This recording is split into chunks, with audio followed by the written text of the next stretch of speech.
The Republic is a philosophical dialogue centered on the nature of justice, the ideal state, and the role of the individual within society. Through the voice of Socrates, Plato explores how a just society should be structured, introducing his vision of a tripartite soul and a three-tiered class system ruled by philosopher kings. The book also delves into profound ideas like the theory of forms and the famous allegory of the cave, making it a foundational work in Western philosophy and political thought. Plato was a Greek philosopher born around 427 BCE in Athens. A student of Socrates and the teacher of Aristotle, he founded the Academy, one of the first institutions of higher learning in the Western world. His writings, composed mainly as dialogues, explored ethics, politics, metaphysics, and epistemology. Plato's work laid the groundwork for much of Western philosophy, and the Republic remains one of his most influential and widely studied texts. Plato's Republic unfolds as an extended conversation that interrogates the nature of justice while simultaneously constructing a vision of how human beings, individually and collectively, might flourish. The dialogue opens in the bustling port of Piraeus with Socrates drawing his companions into inquiry, but the physical setting quickly recedes as the thinkers build an imaginary city in speech. What begins as an argument about whether justice is merely a convenient social convention grows into a sweeping meditation on the structure of the soul, the design of political institutions, and the metaphysical order that undergirds reality itself. The initial exchange exposes popular misconceptions of justice. Elderly Cephalus equates it with honest dealing and debt repayment, a brittle formula that collapses under Socratic questioning.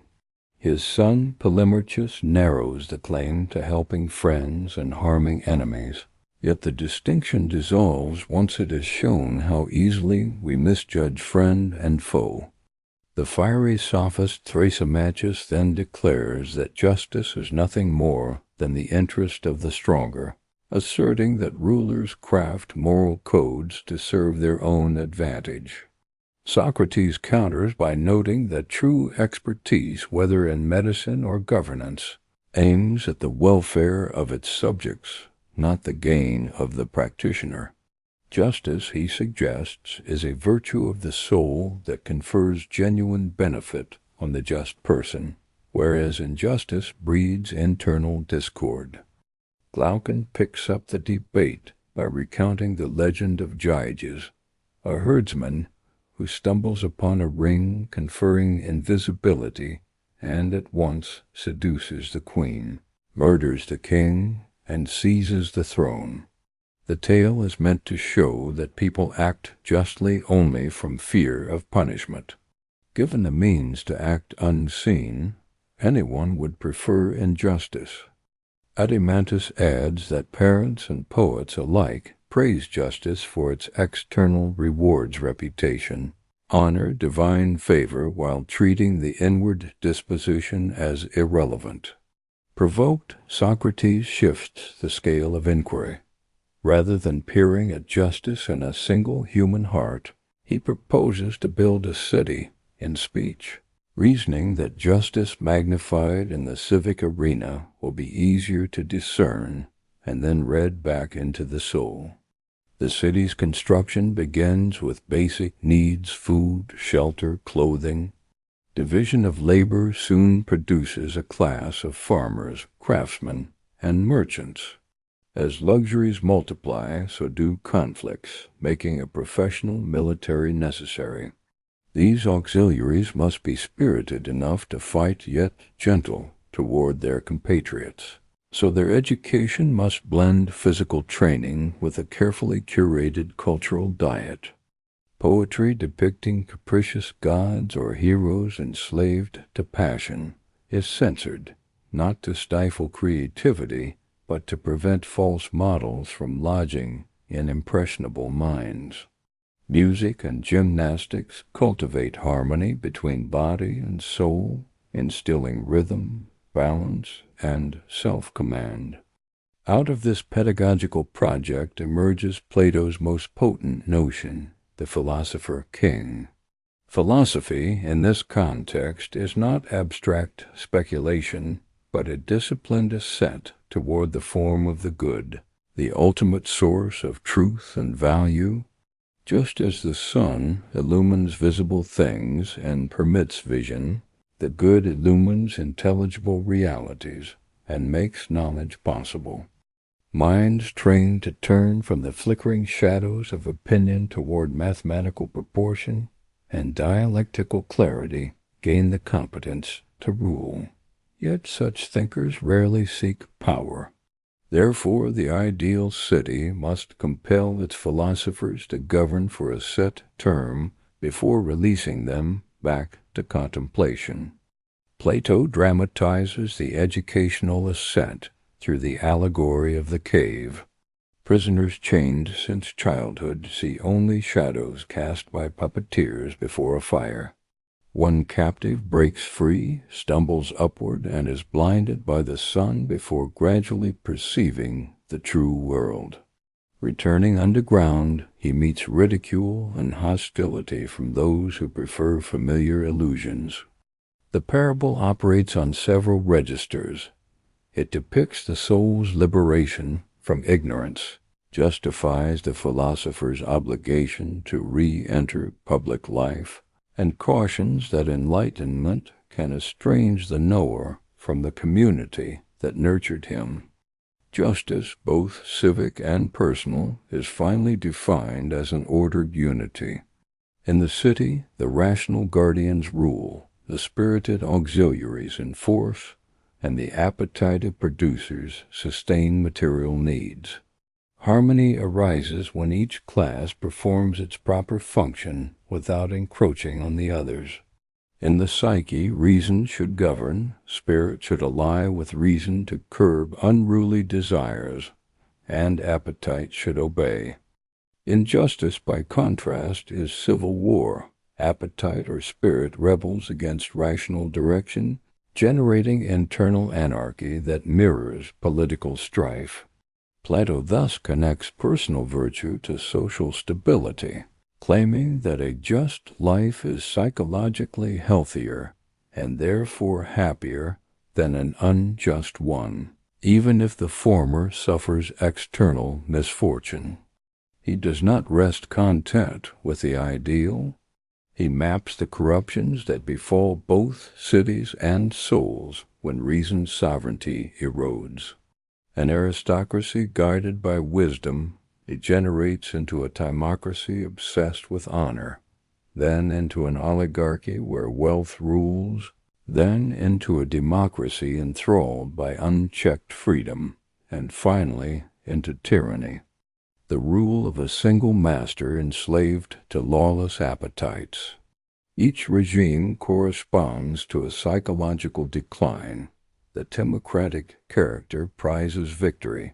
The oligarch hoards money, the democratic man flits among pleasures, and the tyrant becomes a prisoner of insatiable lust and fear. Art and poetry occupy an uneasy place. Plato reveres Homer's genius, yet condemns mimetic art for pandering to emotion and offering only pale copies of truth. A painter of a bed imitates its appearance, which itself is an imitation of the ideal form of bedness. Tragedy multiplies illusions, stirring sentiments that undermine rational control. Poets are tolerated only if they serve moral education, an early expression of what later critics call censorship, but for Plato, a necessary prophylactic against cultural decay. The dialogue culminates with the myth of an eschatological vision that rebukes skepticism about justice's rewards. A slain warrior, revives on his funeral pyre to relate what he witnessed in the afterlife. souls judged for their deeds, enduring cycles of reward and punishment before choosing new incarnations. Heroes foolishly select tyrannies that end in catastrophe, whereas the philosophically trained pick moderate destinies. The moral is stark. The habits we cultivate shape not just earthly well-being, but the trajectory of the immortal soul. Plato's epistemological ladder climbs from imagination to belief to thought to intellect. Imagination takes shadows and reflections as real. Belief trusts physical objects yet ignores their essences. Thought investigates abstract entities under unexamined hypotheses. Intellect penetrates to first principles, culminating in vision of the good. The divided line that illustrates this ascent pairs degrees of awareness with corresponding domains of being, showing that clearer cognition discloses a more authentic reality. Metaphor saturates the Republic because Plato believes poetic images, properly harnessed, can hint at truths analytic prose alone cannot capture. The cave, the sun, the divided line, and the noble lie are pedagogical instruments meant to engage the whole person, reason, spirit, and appetite alike. By weaving argument into narrative, Plato dramatizes the stakes of abstraction, ensuring readers rehearse the psychic motions of ascent rather than merely record logical steps. His sociology of desire anticipates modern consumer culture. The democratic city he portrays is a marketplace of appetites where every citizen claims the right to chase whichever pleasure beckons. Such freedom appears intoxicating but yields fragmentation. Without a hierarchy of value, choices conflict and political decisions oscillate with popular cravings. The tyrant arises as appetite incarnate, promising to gratify collective desires while concentrating power. The portrait eerily prefigures demagogues who manipulate mass media and stoke resentment for personal gain. Ethically, the Republic grounds morality in the objective structure of the soul, not in social contract or divine command. Justice aligns psychic energy with the ontological order. Vice disintegrates that order, harming the agent even if it wins external advantage. This framework inaugurates a virtue ethics tradition that echoes through Aristotle, the Stoics, medieval Christian thought, and contemporary character education programs. Scholars debate whether Plato intended the Callipolis as a serious proposal or a heuristic device. Its impracticalities, state-run reproduction, rigid class immobility, ascetic rulers might signal irony, prompting readers to confront the chasm between rational ideals and human frailty. Others argue Plato was dead serious, trusting enlightened elites to realize his vision when circumstances allowed. The ambiguity gives the dialogue its enduring vitality, inviting each generation to test its assumptions against lived experience. The influence of the Republic radiates through intellectual history. Augustine wrestles with its two cities and the city of God. Machiavelli contests its suspicion of poets by celebrating Livy. Hobbes recasts the ring of Gyges in his state of nature. Kant adapts Platonic duty to an autonomous moral law. Rawls's veil of ignorance reimagines the noble lie for liberal democracy. Modern dystopias Orwell's 1984, Huxley's Brave New World invert the Platonic city to warn against state control of thought and desire. One of the dialogue's most progressive moments, yet also among its most controversial, is the insistence that women share the same education and military duties as men. Plato argues from functional specialization. If sex is irrelevant to the task of guarding, excluding women wastes talent and undermines justice. Implementing such equality collides with entrenched custom, illustrating his willingness to subordinate tradition to rational assessment of social utility. Communal arrangements for guardians extend to property. Rulers possess no private wealth, live in austere barracks, and dine at public tables so that gold and silver dwell only in their souls. By stripping the ruling class of material incentives, Plato hopes to inoculate them against corruption. Practical objections arise: will capable individuals accept leadership without private reward? But Plato replies that genuine philosophers are motivated by love of truth and the common good, not by profit. Eugenic festivals orchestrated by lot mask selective pairings designed to optimize offspring. The manipulation, Plato concedes, is a noble lie, false in literal terms yet beneficial to civic harmony. Critics view such social engineering as paternalistic, but Plato frames it as analogous to medical treatment. Physicians prescribe bitter remedies for health, and statesmen may administer salutary myths for collective well-being. The episode underscores his hierarchy of knowledge, where rulers, like doctors, may legitimately act for others' benefit even against their wishes. Mathematics enjoys pride of place in the guardian curriculum, not for mere utility, but for its capacity to orient the mind toward non-material realities. Geometry directs attention to figures that cannot be perfectly realized in wood or stone. Astronomy trains observation to seek immutable laws beneath celestial motion. Harmonics reveals numerical ratios underlying musical consonants.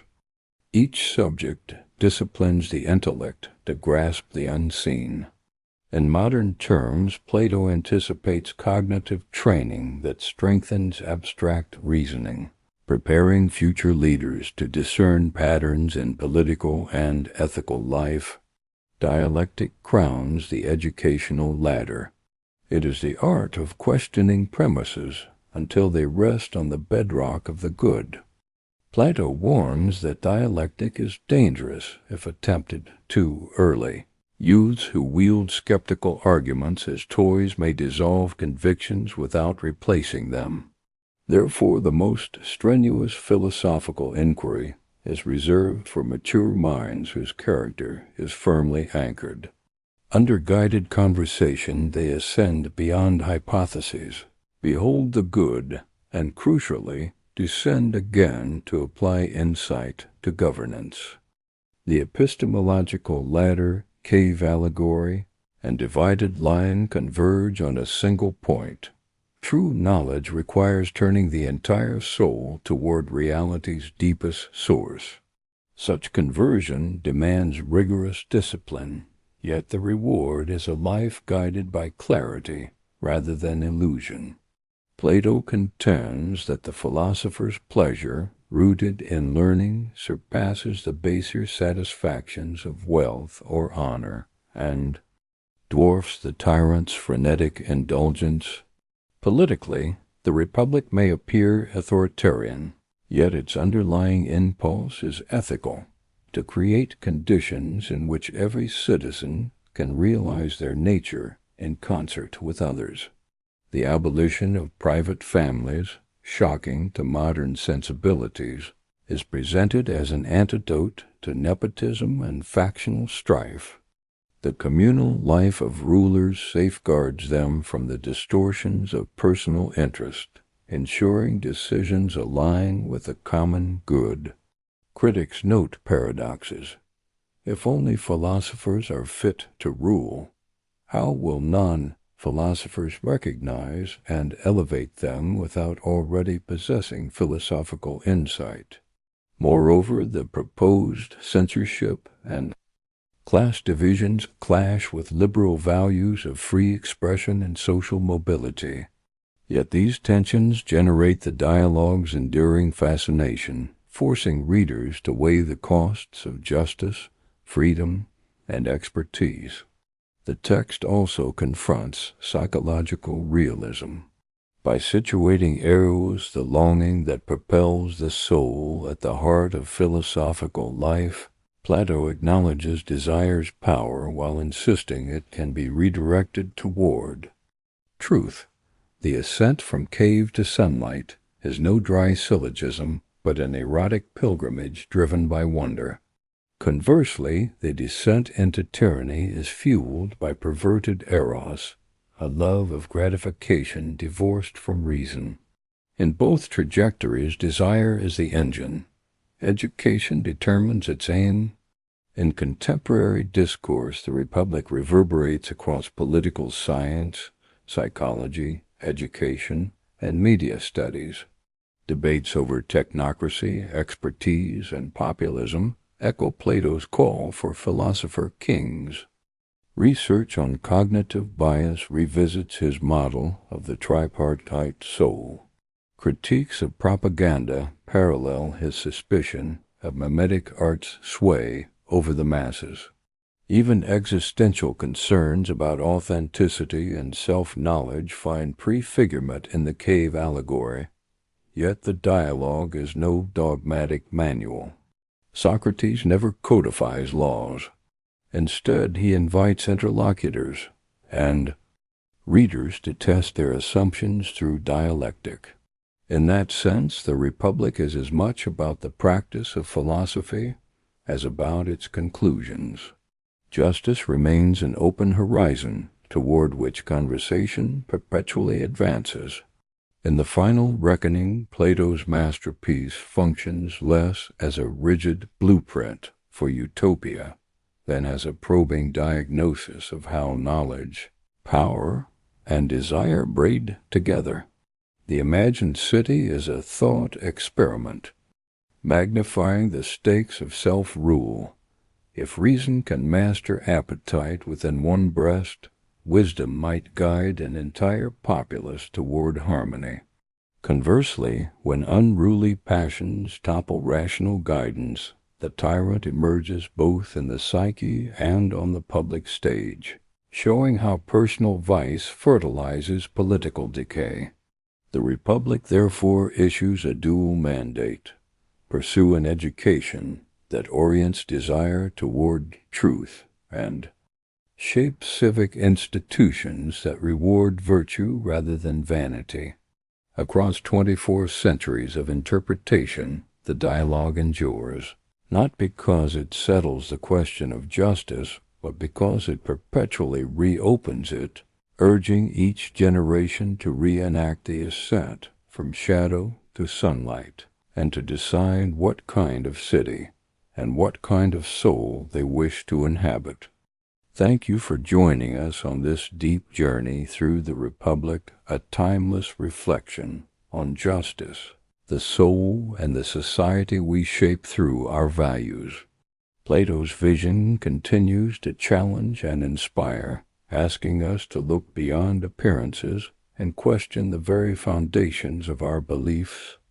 If this exploration stirred your thoughts, consider subscribing to Mindful Reads for more long-form, ambient narrations of the world's greatest philosophical and spiritual works.